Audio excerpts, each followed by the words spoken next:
Bismillahirrahmanirrahim. Assalamualaikum warahmatullahi wabarakatuh.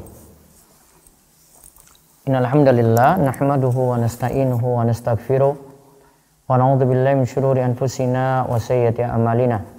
May yahdihillahu fala mudilla lahu wa may yudlil fala hadiyalah. Wa asyhadu an la ilaha illallah wahdahu la syarikalah wa asyhadu anna Muhammadan abduhu wa rasuluh.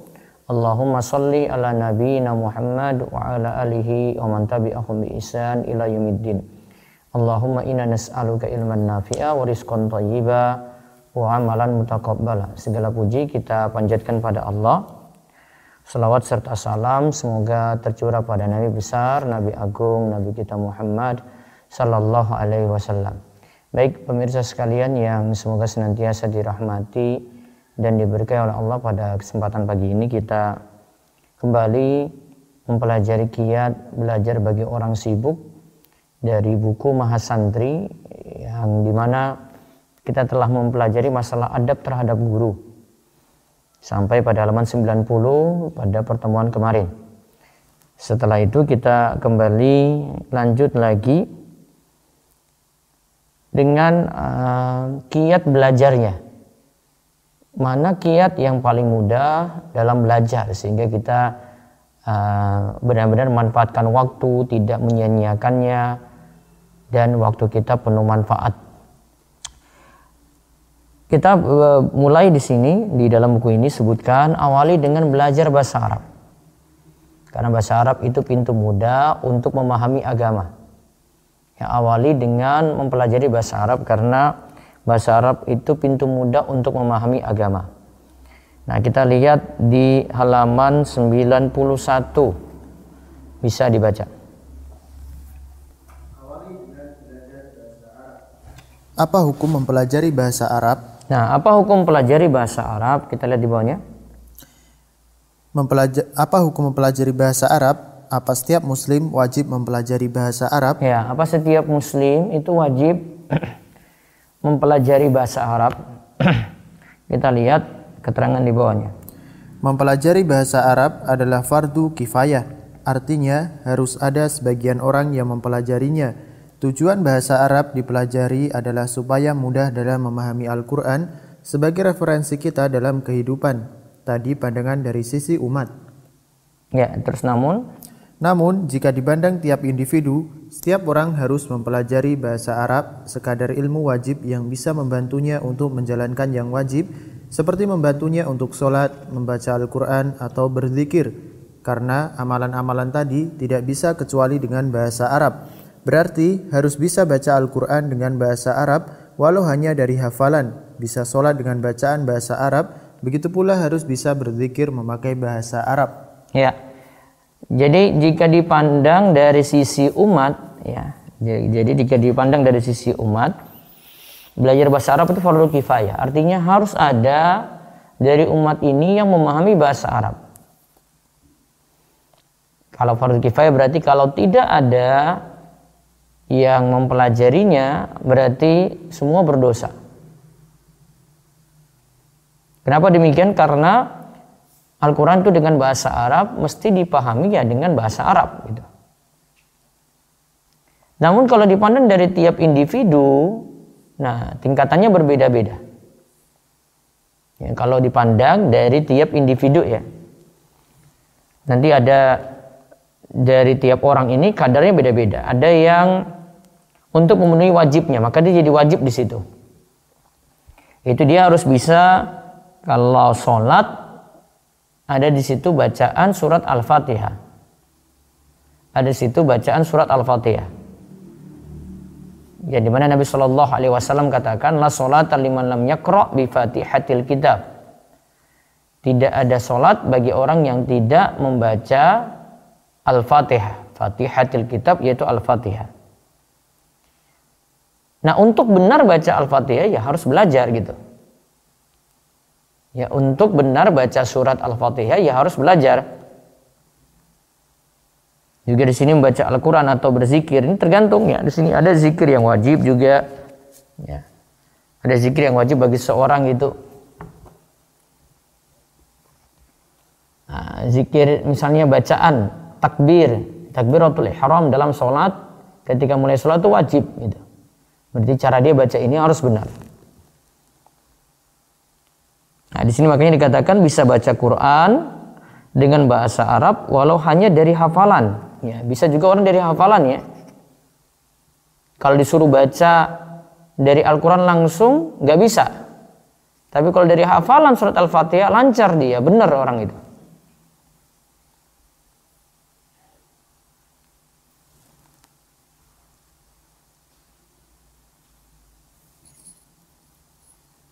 Nah, Imam Syafi'i rahimahullah pernah berkata, yajibu ala kulli muslimin ayata'allama min lisanil arabi ma yablughu juhdahu fi ada'i fardhihi. Wajib bagi setiap muslim untuk mempelajari bahasa Arab dengan sekuat tenaga agar bisa menjalankan yang wajib. Wajib bagi setiap muslim untuk mempelajari bahasa Arab dengan sekuat tenaga agar bisa menjalankan yang wajib. Kalau kita lihat dari perkataan Imam Syafi'i dan perkataan sebelumnya, berarti bahasa Arab ini bukan ilmu pokok. Jadi ilmu perantara yang membantu. Ya, membantu supaya yang wajib itu bisa dijalankan dengan baik. Atau ada yang sunnah dijalankan dengan baik. Jadi bahasa Arab ini perantaranya gitu. Jadi karena perantara nanti tergantung hukum tujuannya. Jadi kalau tujuannya itu wajib, maka mempelajari bahasa Arab bagian ini itu hukumnya wajib. Terus halaman 92. Selain untuk bisa menjalankan yang wajib dengan bahasa Arab, mempelajari bahasa Arab untuk maksud lainnya dihukumi sunnah. Adapun orang yang ingin paham syariat secara mendalam, tetap wajib baginya mempelajari bahasa Arab supaya bisa memahami Al-Quran dan ajaran Nabi Shallallahu Alaihi Wasallam dengan benar. Nah, selain itu, ya, untuk memahami Al-Quran dan ajaran Nabi Shallallahu Alaihi Wasallam dengan benar, ya, kalau orang ini ingin memahami syariat secara mendalam, ya, dia ingin memahami secara mendalam ya, karena ada yang ingin memahami syariat secara global saja. Kalau ingin memahami syariat secara mendalam, ya dia harus menguasai bahasa Arab. Ingin menguasai syariat secara mendalam, ya dia harus menguasai bahasa Arab. Nah, coba kita lihat lagi perkataan Imam Asy-Syatibi rahimahullah. Imam Asy-Syatibi berkata, Al-Quran itu diturunkan dengan bahasa Arab secara keseluruhan. Untuk memahaminya dituntut harus dengan mempelajari bahasa Arab secara khusus. Karena Allah berfirman, Inna anzalnahu Qur'anan Arabiyyan la'allakum ta'qilun. Kita lihat, Inna anzalnahu Qur'anan Arabiyyan la'allakum ta'qilun. Sesungguhnya kami menurunkannya berupa Al-Quran dengan berbahasa Arab agar kamu memahaminya. Nah, jadi Al-Quran diturunkan dengan bahasa Arab. Tujuannya apa? Untuk memahaminya. Berarti kalau memahami Al-Quran itu dengan bahasa Arab, seharusnya bahasa Arab ini adalah bahasa yang mudah. Artinya kalau kita pelajari dengan baik, ya kita mudah untuk memahaminya. Ini surat Yusuf ayat kedua. Bilisanin Arabiyyin mubin. Dengan bahasa Arab yang jelas. Yaitu surat Asy-Syu'ara ayat 195. Berarti bahasa Arab itu yang jelas, bahasanya itu jelas.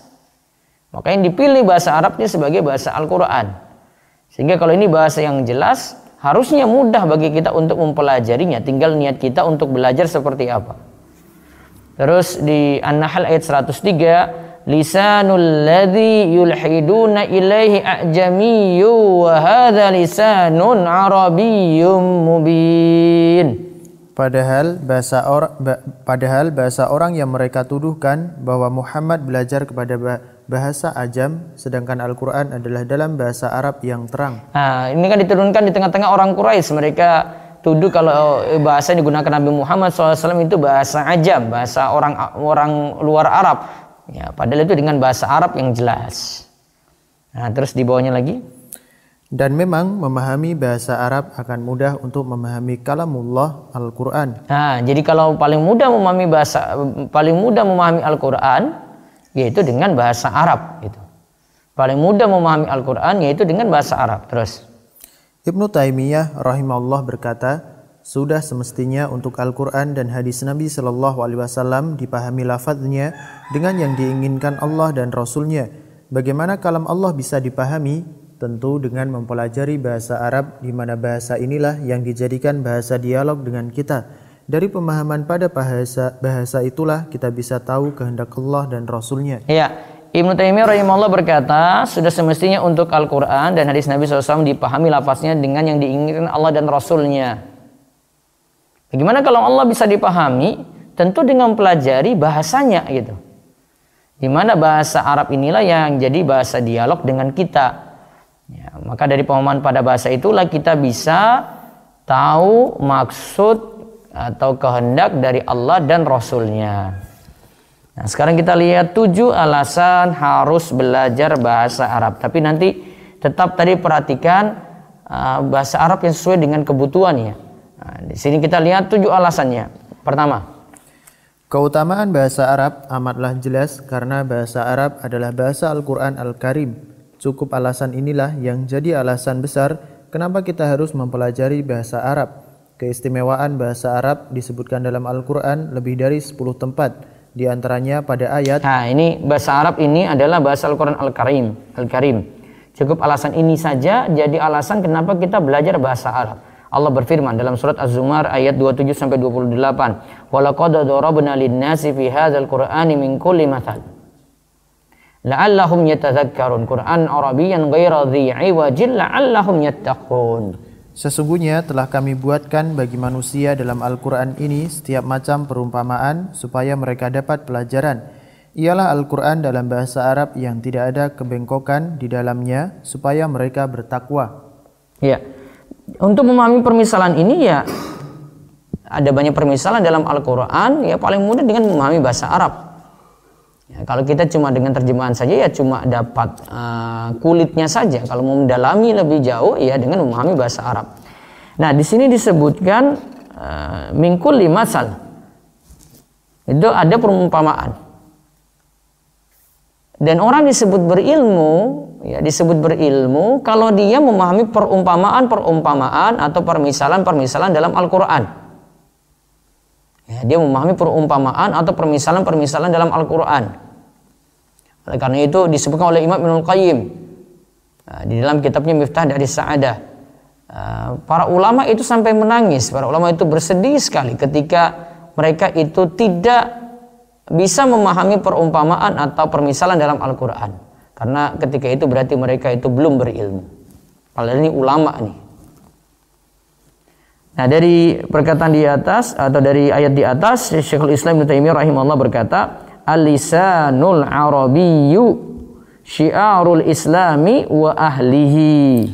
Bahasa Arab adalah syiar Islam dan syiar kaum muslimin. Ya, ini disebutkan dalam kitab Iqtida' Shiratal Mustaqim karya Ibnu Taimiyah. Terus sekarang alasan yang kedua, kenapa kita mempelajari bahasa Arab? Dengan mempelajari bahasa Arab lebih mudah dalam menghafalkan, memahami, mengajarkan, dan mengamalkan isi Al-Quran. Dengan modal bahasa Arab akan mudah pula dalam memahami hadis-hadis Nabi SAW, menghafalkan, menjelaskan, serta mengamalkannya. Nah, dengan belajar bahasa Arab untuk memahami Al-Quran dan hadis lebih mudah. Dari situ kita bisa mengamalkan dan bisa mengajarkannya pada orang lain. Nah, makanya standar bagi dai kalau ingin mengajarkan ilmu dengan baik ya harus menguasai bahasa Arab gitu. Standar bagi dai kalau ingin mengajarkan ilmu dengan baik ya harus menguasai bahasa Arab. Tanpa dia memahami bahasa Arab dia tidak bisa mengajarkan ilmu dengan baik. Terus yang ketiga, orang yang memahami bahasa Arab terutama paham akan kaidah-kaidah dalam ilmu nahwu akan semakin mudah memahami Islam daripada yang tidak mempelajarinya sama sekali. Apalagi jika tugas seorang sebagai penyampai dakwah menjadi seorang dai, kiai atau ustadz, tentu lebih urgen mempelajarinya agar mudah memberikan pemahaman agama yang benar pada orang banyak. Nah, terutama tadi para dai ya, dia harus menguasai nahwu gitu. Dia punya ilmu dasar ini, baru dia mengajarkan nanti ilmu pada orang lain. Di antara tujuannya paling mudah, kata guru kami Ustaz Aris Munandar, biar dia tidak salah baca. Kalau ada Al-Quran, hadis, dia tidak salah baca gitu. Kalau dia menguasai nahwu dengan baik. Ya, mana yang seharusnya harokat akhirnya dibaca kasrah, mana yang seharusnya dibaca fathah, mana yang seharusnya dibaca dhammah, ya. Paling mudah kalau sudah menguasai nahwu, sudah menguasai bahasa Arab gitu. Maka kalau mengajarkan ilmu pada orang lain di tengah masyarakat, minimal punya ilmu ini, dengan terjemahan saja belum cukup di situ. Ini menguasai nahwu dengan baik. Terus yang keempat, orang yang memahami bahasa Arab akan mudah menggali ilmu dari ulama secara langsung atau membaca berbagai karya ulama yang sudah banyak tersebar hingga saat ini. Sedangkan yang tidak memahami bahasa Arab hanya bisa mengandalkan kitab terjemahan dan itu sifatnya terbatas. Ya, orang yang memahami bahasa Arab akan mudah menggali ilmu dari ulama secara langsung atau membaca berbagai karya ulama yang sudah banyak tersebar hingga saat ini. Jadi bisa dengar istima', ada penyampaian para ulama dengan bahasa Arab, ya. Karena ulama-ulama yang mumpuni ya semuanya paham bahasa Arab. Jadi kita bisa dengar perkataan mereka dengan baik, ada kitab-kitab mereka bisa dipahami dengan baik ya hanya dengan bisa menguasai bahasa Arab dengan melalui bahasa Arab, tidak bisa dengan bahasa Inggris, tidak bisa dengan bahasa lainnya gitu. Terus yang kelima, bahasa Arab itu bahasa yang lembut dan lebih mengenakan hati serta menenteramkan jiwa. Bahasa Arab itu bahasa lembut ya, lebih mengenakan hati serta menenteramkan jiwa. Terus Ibnu Katsir saat menjelaskan surat Yusuf ayat kedua menyatakan, li'anna lughatal arabi. Tadi surat Yusuf ayat 2 ya. Tadi yang disebutkan inna anzalnahu qur'anan arabiyyan la'allakum ta'qilun sebelumnya. Li'anna lughatal arabi afsahul lughat wa abyanuha wa awsa'uha wa aktsaruha ta'diyatun lil ma'ani allati taqumu bin nufus. Karena bahasa Arab adalah bahasa yang paling fasih, paling jelas, paling luas kosakatanya dan paling banyak mengandung makna yang menenteramkan jiwa. Ya, karena bahasa Arab itu bahasanya paling fasih, bahasanya paling jelas, paling luas. Ya, artinya kosakatanya paling banyak. Ada satu kata kalau dalam bahasa kita itu diterjemahkan satu tapi tingkatannya beberapa gitu. Ada beberapa makna dan masing-masing punya makna yang lebih mendalam lagi, makna-makna implisit ada di situ.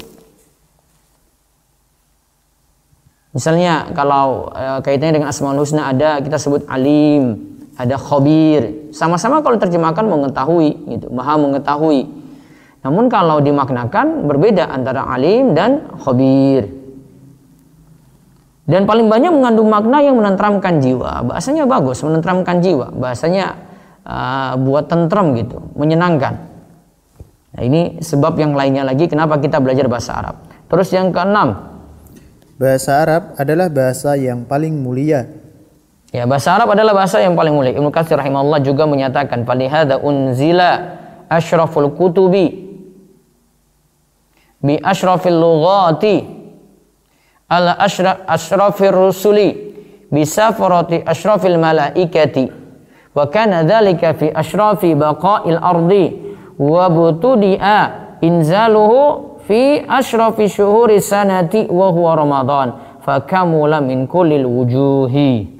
Oleh karenanya Al-Quran adalah kitab yang paling mulia, diturunkan dengan bahasa yang paling mulia, diajarkan pada Rasul yang paling mulia, disampaikan oleh malaikat yang paling mulia, diturunkan di tempat yang paling mulia di muka bumi, diturunkan pula di bulan yang mulia yaitu bulan Ramadan. Dari berbagai sisi itu kita bisa menilai bagaimanakah mulianya kitab suci Al-Quran. Oke, disebutkan di sini oleh karenanya Al-Quran adalah kitab yang paling mulia, asyraful kutubi. Diturunkan dengan bahasa yang paling mulia. Seperti tadi alasan Ibnu Katsir kenapa sebut bahasa ini paling mulia ya. Diajarkan pada Rasul yang paling mulia. Karena Nabi Muhammad sallallahu alaihi wasallam itu Rasul yang paling mulia. Disampaikan oleh malaikat yang paling mulia. Itu malaikat Jibril, itu malaikat yang paling mulia. Diturunkan di tempat yang paling mulia di muka bumi. Ya, di Mekah dan sebagainya di Madinah. Diturunkan pula di bulan yang mulia yaitu bulan Ramadan. Ya, diturunkan di bulan yang mulia yaitu bulan Ramadan. Dari berbagai sisi ini kan semuanya utama nih. Ada di situ diturunkan dengan bahasanya, dengan Rasulnya, ada di situ malaikat, ya, ada di situ tempatnya, ada di situ waktunya. Dari berbagai sisi itu kita bisa menilai bagaimanakah mulianya kitab suci Al-Quran. Bagaimanakah mulianya kitab suci Al-Quran. Oleh karena itu Allah nyatakan tentang bahasa Arab ya. Di dalam surat Yusuf ayat kedua, inna anzalnahu Qur'anan Arabiyyan la'allakum ta'qilun. Sesungguhnya kami menurunkannya berupa Al-Quran dengan berbahasa Arab agar kamu memahaminya. Kami menurunkannya dengan bahasa Arab supaya kamu itu mengetahuinya. Dipilih bahasa Arab dengan alasan-alasan tadi gitu. Ini bahasa yang mulia. Kalau dikatakan la'allakum ta'qilun, supaya kamu itu bisa memikirkannya, berarti ya, bahasa Arab itu mudah untuk dipelajari. Karena tidak mungkin Allah itu turunkan kitab dengan bahasa yang rumit untuk dipahami gitu. Pasti kaidahnya jelas ya. Tata bahasanya itu jelas, pemahamannya itu jelas. Nah, terus yang ketujuh, bahasa Arab adalah bahasa yang lurus, mudah dipahami dan mudah digunakan sebagai hukum bagi manusia. Nah, ini mudah dipahami, mudah digunakan sebagai hukum. Terus Allah menyatakan sendiri, Qur'anan Arabiyyan ghaira dhi iwajin la'allahum yattaqun. Az-Zumar ayat 28. Ialah Al-Quran dalam bahasa Arab yang tidak ada kebengkokan di dalamnya supaya mereka bertakwa. Tidak ada kebengkokan itu berarti Al-Quran itu lurus dengan bahasa Arab ini. Berarti bahasa Arab ini bahasa yang lurus. Dan kalau kita lihat kalau dalam bahasa yang lainnya ada revisi-revisi bahasa gitu. Bahasa ini kalau menurut ejaannya nanti disempurnakan lagi, nanti diperbarui. Kalau bahasa Arab enggak. Karena sudah lurus. Ya bahasa Arab itu tidak ada diperbarui nggak ada. Karena bahasanya sudah lurus gitu. Contoh kalau di dalam bahasa Indonesia ejaannya disempurnakan itu tiap beberapa tahun nanti berganti lagi. Oh ini nanti jadi baku, ini tidak baku gitu. Berbeda-beda sehingga kita mau pastikan ini bakunya agak sulit gitu. Kecuali buka kamus besar bahasa Indonesia atau merujuk ke webnya baru tahu oh ini ejaan yang baku seperti ini, yang ini tidak baku lagi gitu. Kalau bahasa Arab nggak ada revisi kayak begitu, nggak ada. Karena bahasanya itu ghaira dhi iwajin. Bahasanya tidak bengkok, ya, sudah lurus gitu. Dalam ayat lain disebutkan wa innahu latanzilu rabbil alamin. Nazala bihir ruhul amin ala qalbika litakuna minal munzirin bilisanin arabiyyin mubin. Dan sesungguhnya Al-Quran ini benar-benar diturunkan oleh Tuhan semesta alam. Dia dibawa turun oleh Ar-Ruh Al-Amin Jibril ke dalam hatimu Muhammad, agar kamu menjadi salah seorang di antara orang-orang yang memberi peringatan dengan bahasa Arab yang jelas. Nah, dikatakan bilisanin arabiyyin mubin. Dengan bahasa Arab yang jelas. Syu'ara ayat 192 sampai 195. Nah, sebenarnya disebutkan dalam Zadul Masir karya Ibnu Jauzi, Al-Qur'an diturunkan dengan bahasa Arab, yaitu bahasanya orang Quraisy yang setiap orang mudah memahaminya. Ingat, bahasa Arab itu setiap orang itu mudah memahaminya. Kita mudah memahaminya gitu. Dari sisi pengucapannya jelas, kalau pengucapannya jelas, orang yang dengar itu langsung paham. Juga dalam ayat lain disebutkan wa kadzalika anzalnahu hukman arabiyyan. Dan demikianlah kami telah menurunkan Al-Quran itu sebagai peraturan yang benar dalam bahasa Arab. Ya, surat Ar-Ra'd ayat ke-37. Terus disebutkan dalam tafsir Al-Jalalain, bahasa Arab digunakan sebagai hukum di tengah-tengah manusia. Dalam Zad Al-Masir disebutkan bahwa bahasa Arab bisa digunakan untuk menerangkan hukum-hukum yang wajib. Kalau menerangkan hukum-hukum yang wajib mudah gitu. Kalau dalam bahasa Arab cukup dengan menggunakan kata perintah atau beberapa kata itu dijadikan pilihan. Maka kalimat tersebut sudah menandakan wajib. Contoh misalnya hari Jumat ada perintah untuk sholat Jumat. Dalam surat Jumu'ah itu disebutkan ya ayyuhalladzina amanu idza nudiya lis-sholati min yaumil jumu'ati fas'au ila dzikrillah wa dzarul bai'. Wahai orang yang beriman, jika kalian itu dipanggil untuk menunaikan sholat Jumat, maka bersegeralah untuk berzikir kepada Allah, tinggalkanlah jual beli. Bersegeralah untuk pergi sholat Jumat, tinggalkan jual beli. Berarti pergi sholat Jumat wajib di situ. Kata perintah. Tinggalkan jual beli gimana? Wajib juga. Kata perintah di situ. Jadi untuk menentukan hukum wajib dalam bahasa Arab bisa dengan menggunakan fi'il amr atau kata perintah. Nah, ini masih tak tergerak hati Anda untuk belajar bahasa Arab yang paling mulia dinyatakan oleh Allah? Nah, itu motivasi-motivasi dari 7, baru sebagian saja dari 7 hal tadi yang kami sebutkan. Dan pernah kami bahas juga di rumaiso.com, ada keutamaan bahasa Arab. Saya ringkas dari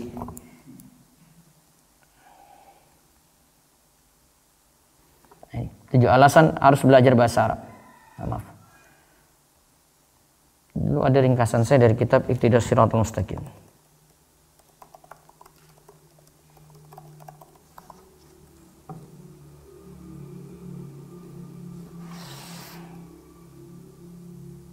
Ada 7 alasan ini. Kenapa kita belajar bahasa Arab? Yang pertama, bahasa Arab itu adalah syiar Islam. Nah, coba cek zoom dulu. Ya. Karena bahasa Arab itu adalah syiar Islam dan syiar umat Islam. Sebentar, tunggu zoom dulu.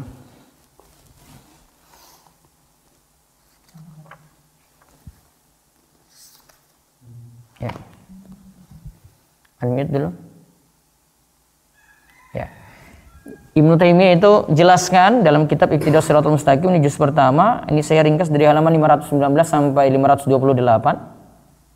Waktu itu saya ngaji kitab ini sampai selesai dengan Ustaz Aris Munandar.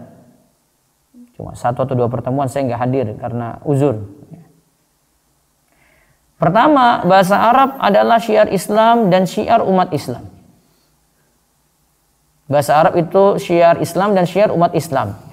Itu menandakan kalau orang Islam ya bahasa Arab gitu. Kalau Anda orang Barat ya bahasa Inggris gitu. Nah itu maksudnya, syiarnya.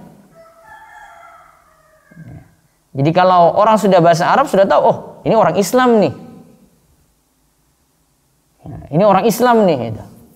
Yang kedua, sebagian fuqaha itu melarang berdoa dalam sholat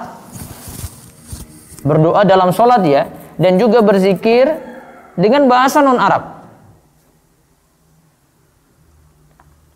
Kalau dia mampu ucapkan bahasa Arab ya untuk doa ya bahasa Arab. Kalau ini dalam sholat ya, kalau di luar sholat bebas. Yang ketiga, keutamaan bahasa Arab adalah membiasakan diri dengan bahasa Arab akan berpengaruh amat kuat pada cara berpikir, yaitu logika, ya, berpengaruh pada akhlak dan berpengaruh pada agamanya. Kemudian yang keempat, membiasakan diri dengan bahasa Arab akan membuat kita serupa dengan sahabat dan tabi'in. Ya, karena Nabi SAW katakan, anta ma'aman ahbabtah. Engkau bersama dengan orang yang engkau cintai. Ya, kalau senang dengan bahasa Arab ya akan kecenderungannya ke orang-orang yang menggunakan bahasa itu juga gitu. Sehingga kita bisa meniru cara berpikir, cara beragama dan akhlak mulia mereka. Karena bahasa Arab itu ada pada sahabat dan tabi'in. Yang kelima, mempelajari bahasa Arab adalah bagian dari agama. Ya, mempelajari bahasa Arab itu bagian dari agama. Seperti ini juga perkataan dari Umar bin Khattab. Yang keenam, untuk memahami Al-Quran dan As-Sunnah dengan baik, wajib dengan mempelajari bahasa Arab. Walaupun ada yang sifatnya fardu ain dan ada yang sifatnya fardu kifayah. Ya, ini kalau mengkaji Al-Quran ya, As-Sunnah dengan baik ya dengan bahasa Arab. Yang ketujuh, belajar bahasa Arab itu akan membuat seseorang semakin baik, semakin fakih dalam ucapan. Ya, ucapannya semakin baik kalau dia itu menguasai bahasa Arab. Nah sekarang kita lihat bahasa Arab yang bagaimana yang dipelajari. Tadi sudah diungkapkan oleh Imam Syafi'i, yajibu ala kulli muslimin ayata'allama min lisanil arabi ma yablughu juhdahu fi ada'i fardhihi. Wajib bagi setiap muslim untuk mempelajari bahasa Arab dengan sekuat tenaga agar bisa menjalankan yang wajib. Ya. Terus kita lihat maksudnya tadi sekadar sekuat tenaga agar bisa menjalani yang wajib, maka jadi wajib di situ. Kita lihat keterangannya di bawah, berarti sekadar untuk kita menjalankan yang wajib, bahasa Arab yang diperlukan untuk itu menjadi wajib. Berarti untuk bisa sholat maka harus bisa membaca tulisan Arab dengan benar. Untuk bisa membaca Al-Quran dengan benar harus mempelajarinya lewat ilmu tajwid. Adapun bahasa Arab dari sisi percakapan keseharian tidak sampai derajat wajib untuk mempelajarinya. Begitu pula untuk ilmu nahwu dan semacamnya tidak menjadi wajib kecuali bagi orang-orang yang ingin mengajarkan suatu ilmu dan harus memahaminya dengan benar lewat bahasa Arab. itulah yang baru membuat ilmu bahasa Arab wajib dipelajari. Nah, jadi di sini kewajibnya juga lihat ya di sini ya. Untuk bisa baca Al-Qur'an dengan benar ya wajib mempelajari tajwid. Adapun bahasa Arab dari sisi percakapan keseharian tidak sampai derajat wajib. Namun kadang jadi perantara ya. Nanti akan saya jelaskan di kiat-kiat di bawah. Ini jadi perantara agar lebih familiar dengan bahasa Arab ya, dia pelajari percakapan gitu. Untuk ilmu nahwu juga tidak wajib. Karena ini untuk orang-orang tertentu yang dia ingin mengajarkan agama, dia ingin memahami Al-Qur'an hadis dengan baik. Nah, sekarang kita lihat yang terakhir, kiat mempelajari bahasa Arab. Kiat mempelajari bahasa Arab. Nah, ini maksudnya tujuan yang utama nanti sampai bisa menguasai kitab Arab gundul. Ya, sampai bisa menguasai kitab Arab gundul. Coba kita lihat satu. Mulailah dari belajar muhadatsah atau percakapan seperti mendalami kitab Durusul Lughah yang terdiri dari 3 jilid. Sekarang 4 jilid ya, bukan 3 jilid ya. Terus ini dengan tujuan untuk mengenal kosakata sambil menambah beberapa grammar atau kaidah dalam bahasa Arab selain berlatih untuk bercakap-cakap. Ya, mulailah dari belajar percakapan dulu. Ya, ada dari kitab rujukan misalnya Durusul Lughah ya.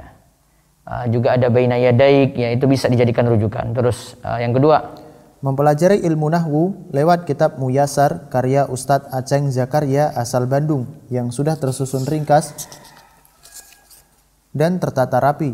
Ilmu nahwu bertujuan untuk mengenal struktur kata dalam kalimat, harokat akhir hingga cara mengi'rab. Ini penting sekali dipelajari sebagai pembuka untuk memahami Al-Quran, tafsir, dan berbagai ilmu usul. Ya, yang berikutnya itu mempelajari ilmu nahwu. Kalau kitab dasar bisa pakaian susunannya sistematik dan ini juga produk dalam negeri yaitu karya Ustadz Aceng Zakaria, seorang ustadz dari Persis yang ada di Bandung. Ini menyusun kitab nahwu, beliau ringkas dari berbagai macam kitab-kitab lawas juga. Kalau kitab-kitab lawas kenapa kurang disarankan ya, karena nanti butuh bimbingan lebih mendalam lagi. Kalau bagi pemula agak sulit, kalau terutama untuk kita orang Indonesia. Nanti kalau kitab Muyassar sudah dipelajari, kitab-kitab yang lainnya mudah. Nah, ilmu nahwu ini bertujuan untuk mengenal struktur kata dalam kalimat. Ini sebagai subjek, predikat atau objek. Juga untuk mempelajari harokat akhirnya. Ini dibaca al-masjidu atau al-masjida atau al-masjidi. Harokat akhirnya.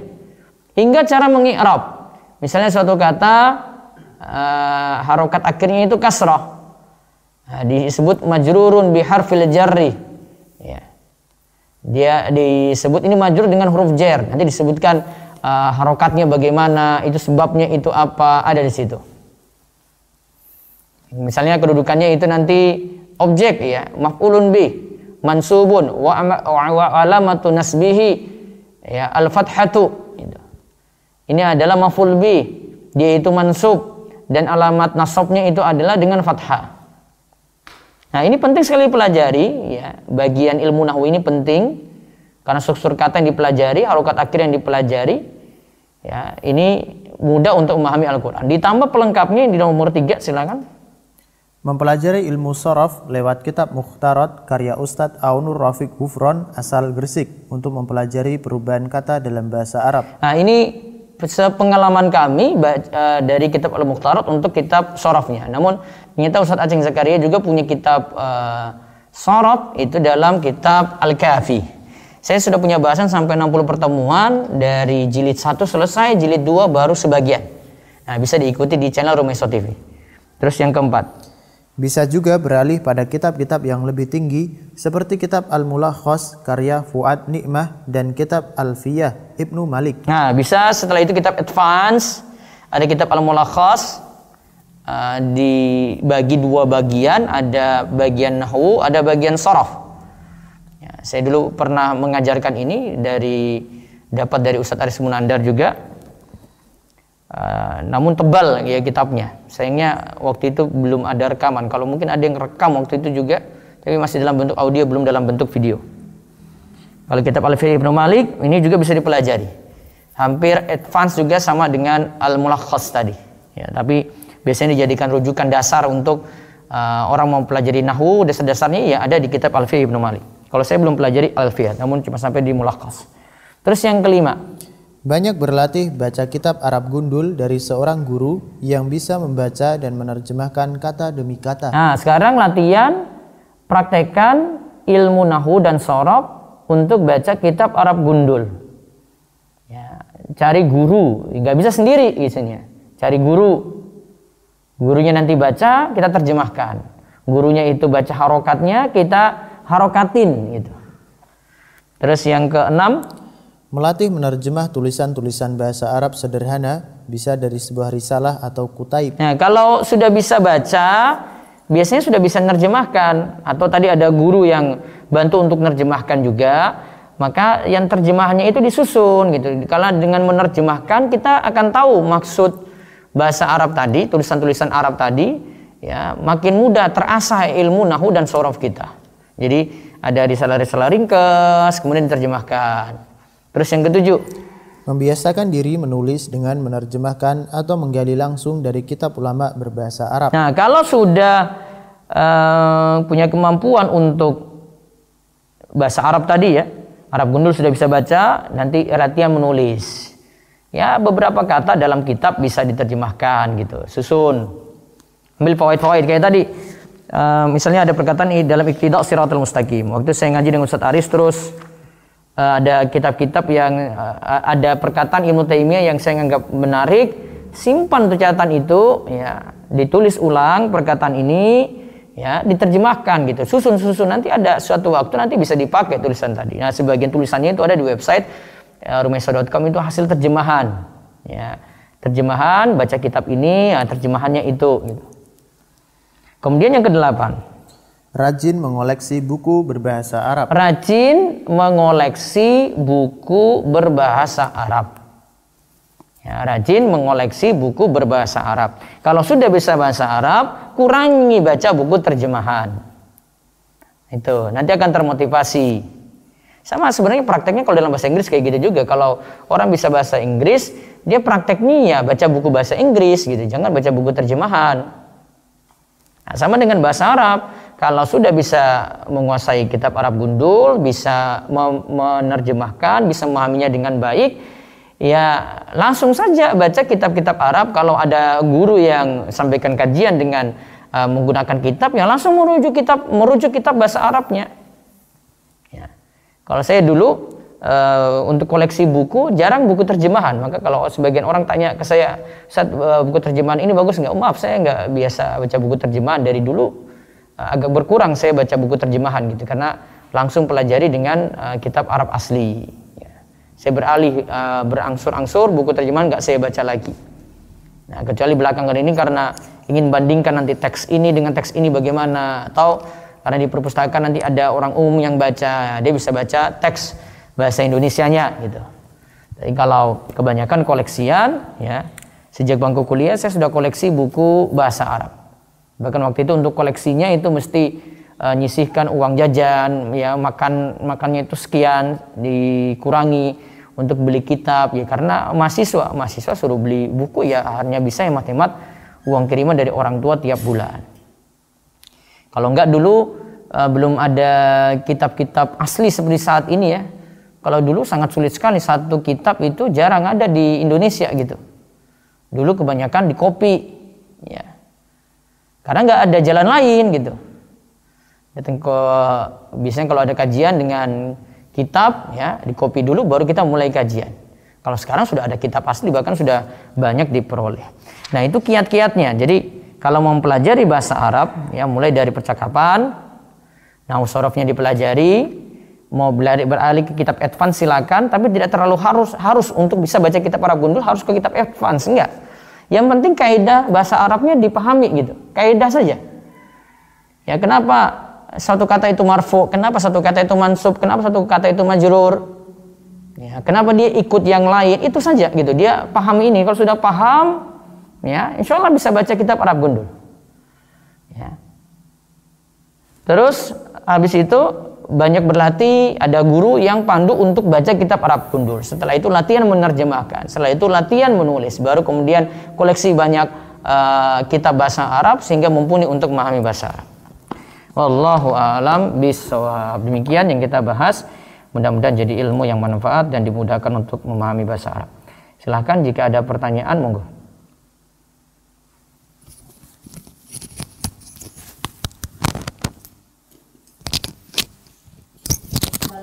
Bagaimana jika mempelajari bahasa Arab hanya di percakapan dan mufradat saja dan nahwunya hanya sekilas? Karena usia sudah tidak muda lagi, yang kadang pusing mempelajari nahwu. Kan jazakallah khairan. Iya, cukup sampai di situ saja. Nggak usah pelajari nahwu, karena nahwu ini untuk orang-orang yang khusus gitu. Tapi sepengalaman saya dan beberapa yang saya ajarkan, bahkan ada yang belajar dengan video saya tanpa bertemu dengan saya langsung.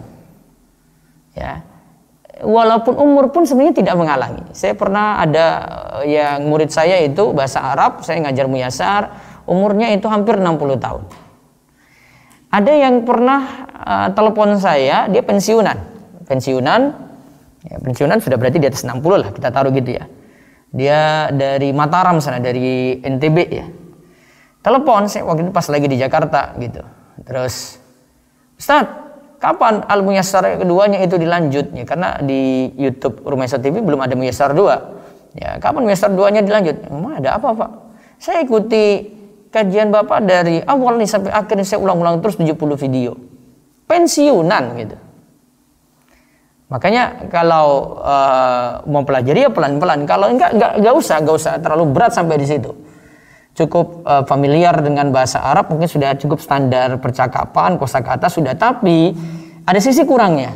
Ada sisi kurangnya dengan sekadar memahami percakapan, kadang percakapan ini kurang aplikatif gitu. Ya, percakapan itu kurang aplikatif. Kita nggak praktekkan, kita ngomong sama siapa? Ya, ngomong sama anak mungkin yang pelajari bahasa Arab bisa gitu. Apa keseharian? Enggak juga kan? Orang Jawa dengan bahasa Jawa, orang Ambon dengan bahasa Ambon, orang Indonesia dengan bahasa Indonesia gitu. Dia nggak punya lingkungan di sini. Yang lebih mungkin adalah dia menguasai nahwu, kemudian dia pakai ilmu kaidah-kaidah ini untuk memahami Al-Quran.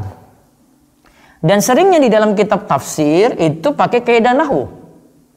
Sampai kitab sederhana, tafsir yang ringkas seperti tafsir Jalalain yang pernah saya bahas sebelumnya ya. Sebenarnya kan saya bahas surat Al-Fatihah, Al-Ikhlas, Al-Falaq, An-Nas 4 surat ya. Ini coba perhatikan yang saya terjemahkan dari buku dan saya gali dari kitab tafsir yang lainnya, dari buku 4 buku ini ya. 4 surat ini ya, dalam 2 buku. Perhatikan di situ kaidah nahwu banyak sekali gitu. Sehingga kalau orang tidak menguasainya, dia tidak bisa menelusuri lebih jauh untuk memahami Al-Quran gitu. Padahal memahami Al-Quran bisa paham itu nikmat. Nah, jadi coba pelajari pelan-pelan. Kalau nggak bisa, nggak usah dipaksakan. Wallahu a'lam. Baik, saya buka langsung tanya jawab langsung saja lewat Zoom yang resen, silakan. Ya, Ustaz, sudah ada Ummu Yasmin, tafadhol dibuka mic-nya, Bu. Assalamualaikum warahmatullahi wabarakatuh, Ustaz. Waalaikumsalam warahmatullahi wabarakatuh. Ustaz, dari materi tadi, kalau tidak salah saya simpulkan, minimal kita mempelajari ilmu tajwid, begitu kan Ustaz? Yang penting bisa baca Quran. Bagi orang awam, yang penting bisa baca Quran. Gitu. Bisa baca Quran dengan sesuai dengan ilmu tajwid gitu Ustaz ya? Iya, dengan bacaan yang benar gitu. Yang benar. Iya. Kemudian satu lagi Ustaz, di luar tema. Iya. Adik saya kan kemarin sempat hamil 3 bulan 10 hari. Kemudian setelah dicek ke dokter, nah katanya hamilnya itu kosong. Kemudian diambil tindakan untuk dikuret. Nah, yang ingin saya tanyakan itu termasuk nifas tidak, Ustaz? Hamil berapa bulan, Bu? 3 bulan 10 hari. Tapi kosong, cuma kantongnya aja kata dokter. 3 bulan Jadi harus 10 hari. Gitu. 3 bulan, ya. 3 bulan jalan 4 bulan ya? Iya, 3 bulan 10 hari. Ya, berarti hasil USG-nya itu ya kosong gitu ya? Iya, kosong. Berarti darahnya darah istihadah. Karena nggak ada apa-apa. Istihadah. Tetap sholat. tak sholat. Ya. Walaupun darahnya terus keluar dan menurut dokter sekitar 4 hari akan keluar terus gitu Ustaz. Iya, istiadah itu. Berarti kalau mau sholat Setiap dibersihkan. kali sholat wudhu, ya, kalau terus pakai pembalut, setiap sholat dia wudhu saja gitu. Nanti masuk zuhur wudhu, asar wudhu lagi gitu. Oh, jadi walaupun terus saja keluar tidak apa-apa. Iya, nggak apa-apa. Uzur. Oh. Baik Ustaz, jazakallah khair. Baik, berikutnya lagi silakan. Nah, Ustaz, silakan Uhdibina Yuntasari dibuka mic-nya. Assalamualaikum Ustaz. Waalaikumsalam warahmatullahi wabarakatuh. Ustaz mau bertanya, kalau misalnya ada fulana, dia sedang belajar bahasa Arab, lalu ketika dia berdoa menggunakan bahasa Arab di dalam sholatnya, doanya tersebut itu masih belum tentu sesuai kaidah nahwu Ustaz. Itu gimana Ustaz? Ya ada sisi kurang gitu, tapi kalau sisi makna sudah terpenuhi ya sudah berarti. Ada sisi kurangnya di situ. Wallahu a'lam. Baik. Ustaz, jazakumullah khairan. Iya, Kom. Berikutnya lagi silakan. Silakan Dika Pikirana dibuka mic-nya. Assalamualaikum Ustaz. Assalamualaikum. Waalaikumsalam warahmatullahi wabarakatuh. Silakan Mas Adika. Saya mau tanya Ustaz, di luar tema. Saya baca artikelnya Ustaz yang salah kaprah tentang alkohol itu ada nukilannya dari Syekh Utsaimin. Alkohol adalah zat yang suci dan mensucikan. Yang ingin saya tanyakan dikaitkan dengan artikelnya Ustaz yang lain juga, cara membersihkan ompol di kasur itu, kalau dia najisnya hukmiyah yang sudah kering, misal itu disemprotkan dengan alkohol gitu, apakah bisa dianggap suci Ustaz? Karena belum bisa dipastikan kalau dengan alkohol langsung hilang. Berarti memang harus disiram begitu Ustaz. Lebih baik seperti itu, karena alkohol memang titik uapnya itu menguapnya suhu 80 gitu ya. Artinya lebih cepat hilang dibandingkan air. Tapi masih ada ekses, yaitu masih ada sisa gitu kalau dengan seperti itu. Masih ada efek sisa gitu. Alkohol itu cepat menguap gitu Ustaz. Cepat menguap, tapi dia tetap masih ada sisa di situ gitu. Maksudnya sisa najisnya masih ada gitu. Iya, karena harus dipelajari lagi, alkohol masuk campur dengan najis ya, itu kan pasti punya titik uap berbeda gitu, gak mungkin sama karena sudah jadi zat baru. Kita campur air murni, titik didihnya 100 ya. Kalau campur dengan air dicampur dengan sirup, nah itu kan titik didihnya sudah beda. Baik Ustaz, bisa dipahami. Satu pertanyaan lagi Ustaz, ini sudah agak lama sebetulnya terkait kurban. Jadi ketika nawarin ke jamaah sohibul kurbannya, sapinya dengan berat misal 500 kilo, warnanya coklat, tapi qadarullahnya ketika di hari H kurbannya si sapi ini bermasalah gitu, jadi digantikan dengan sapi lain tapi dengan berat yang sama, kurang lebih sama, itu seperti itu keabsahannya terganggu nggak Ustaz? Sah, itu sah. Oke, baik. Niku mawon Ustaz, jazakallahu khairan, barakallahu fikum. Baik, berikutnya lagi silakan. Nah, Ustaz, silakan Abu Musa Al-Abbad dibuka mic-nya, Pak. Naam, bismillah, assalamualaikum Ustaz. Waalaikumsalam warahmatullahi wabarakatuh. Ana izin bertanya Ustaz, apa sebenarnya kebanyakan kesalahan-kesalahan dari orang yang mempelajari bahasa Arab Ustaz sehingga banyak berhenti di tengah jalan atau mengalami kebuntuan Ustaz dalam pembelajaran, barakallahu fiik? Kurang diniatkan dan kurang semangat. Biasanya kesalahannya di situ. Sebenarnya bukan hanya dia tidak punya dasar, sebenarnya ada yang nggak punya dasar juga sama dengan dia. Dia masih bisa belajar sampai akhir gitu, dia masih bisa serius. Tapi kadang orang itu karena niatnya yang sudah keliru dari awal. Jadi kalau mau niat yang lurus, coba ingat saja perkataan Imam Zarnuji di Ta'lim al-Muta'allim. Saya punya audio semalam itu ya. Niatannya yang benar dalam belajar itu satu, cari ridha Allah. Yang kedua, menghilangkan kebodohan. Yang ketiga, menghilangkan kebodohan pada orang lain. Yang keempat, untuk menghidupkan agama. Yang kelima, untuk melanggengkan Islam. Lalu beliau katakan, melanggengkan Islam itu tidak bisa ya kecuali dengan ilmu. Nah, niat itu seperti itu. Saya belajar bukan saya ingin dikatakan saya pintar ngomong Arab gitu. Saya belajar bukan saya ingin dikatakan, wah, saya bisa mengatakan antum, anti, anta, akhi, ukhti gitu. Jangan. Itu mah standar biasa saja. Ya. Itu belum bisa paham Al-Qur'an tuh. Karena standarnya cuma bisa ngomong. Standar yang bagus ya punya target paham Al-Qur'an gitu. Itu yang langsung aplikatif. Ya, itu yang langsung aplikatif. Beda dengan tadi gitu. Wallahu a'lam. Cukup ya? Baik, berikutnya lagi Bu Meiti silakan. Assalamualaikum Ustaz. Waalaikumsalam warahmatullahi wabarakatuh. Afan tadi yang sudah dijawab tadi barusan Ustaz mengenai mana yang lebih lebih utama gitu Ustaz. Kalau misalnya membaca Al-Qur'annya itu masih belum tartil untuk tajwidnya. Apakah keutamaan belajar bahasa Arab itu juga sinkron untuk membaca Al-Qur'annya itu, atau mana yang lebih didahulukan gitu? Asalnya yang mana Ustaz? Asalnya dia perbaiki bacaan Quran dulu. Bacaan standar ya. Enggak mesti dia punya riwayat qiraat, enggak mesti. Sudah benar. Nah, terus dia pelajari bahasa Arab misalnya nahwu, shorof gitu atau percakapan dulu ya. Nah, itu baru dia pelajari. Jadi kalau misalnya sekedar tahfiz tapi tidak sampai ke tahsin itu gimana Ustaz? Atau ya jangan. Tahsin yang dimaksud apa? Maksudnya memperbaiki bacaannya sampai dengan tajwid yang benar-benar tartil gitu Ustaz. Kalau tahfiz kan hanya sekedar hafalan. Iya, tahfiznya harus diawali. Gitu. Tahfiznya harus diawali dengan perbaikan bacaan dulu harusnya. Nah, Ustaz. Jadi urutan ininya tartil membaca Al-Qur'annya dulu atau ke bahasa Arabnya dulu gitu tadi Ustaz yang awal tadi.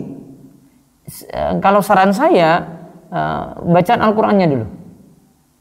Ditartilkan sampai dengan tajwidnya gitu ya Ustaz, iya. Baru kemudian ke bahasa Arabnya gitu. Minimal pun walaupun cuma nahwu dan shorof aja cukup gitu Ustaz. Nahwu shorof cukup. Oh, nah. Hafan Ustaz, itu saja. Terima kasih. Assalamualaikum warahmatullahi wabarakatuh. Baik, berikutnya Bu Rini silakan. Bismillahirrahmanirrahim. Assalamualaikum warahmatullahi wabarakatuh Ustaz. Waalaikumsalam warahmatullahi wabarakatuh. Bertanya Ustaz di luar tema terkait kebiasaan sehari-hari pada saat kita chat, apakah boleh kita menggunakan emot atau GIF atau stiker yang ada yang kayak ada mata gitu Ustadz? Asalnya masih boleh, ada tulisan saya di rumah esok. Oh baik Ustadz. Cari dengan kata kunci emoticon. Oh baik. Ya. Jazakallah khairan. Ada perkataan dari Imam Ibnu Qudamah di situ, saya nukilkan. Oh baik Ustadz. Ya. Jazakallah khairan Ustadz. Barakallahu fiik. Sehat selalu. Ya. Baik, terakhir di sini, apa ada solusinya untuk saya yang sulit menemukan guru untuk praktek baca kitab? Pokoknya cari guru ya. Kalau enggak, ada sekarang secara daring ada ustadz-ustadz yang baca kitab langsung. Kayak Ustadz Aris Munandar itu sering baca kitab langsung dengan terjemahkan langsung ya. Coba belajar walaupun secara online dengan beliau di situ. Karena saya dulu belajar selama kurang lebih 6 tahun dari 2004 sampai 2010, 6 tahun saya belajar dengan beliau.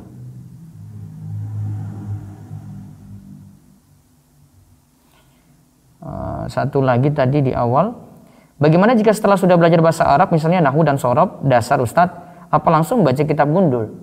Iya, kalau dia sudah paham nahwu shorof, sudah paham, harusnya langkah selanjutnya kitab Arab gundul. Jangan berhenti di situ saja gitu.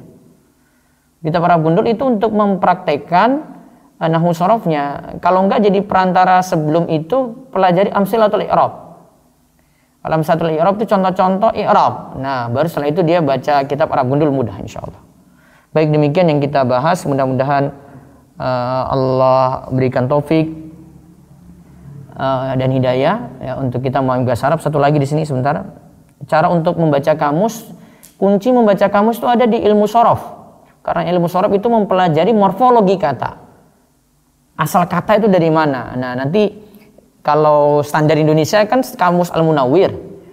Satu kata itu dibawa ke fi'il madhi, baru dari situ bisa tahu artinya gitu. Nah, untuk cari cara untuk bawa ke fi'il madhi ini cuma bisa lewat ilmu nahwu. Ilmu shorof. Ya, ilmu shorof, karena ilmu shorof itu mempelajari asal kata tadi, asal kata ini dari mana gitu. Dibawalah ke fi'il madhi, nanti akan dicari dalam kamus Al-Munawwir seperti itu. Ya, wallahu a'lam bishawab. Ini yang bisa kita ajarkan di kesempatan pagi ini. Mudah-mudahan jadi ilmu yang manfaat dan Allah mudahkan kita menguasai bahasa Arab dan Allah memberikan kita taufik dan hidayah untuk terus semangat dalam pelajari agama secara bertahap dan sistematik dan membuahkan amal soleh bagi kita semuanya. Subhanakallahumma bihamdika asyhadu an la ilaha illa anta astaghfiruka wa atubu ilaik. Assalamualaikum warahmatullahi wabarakatuh.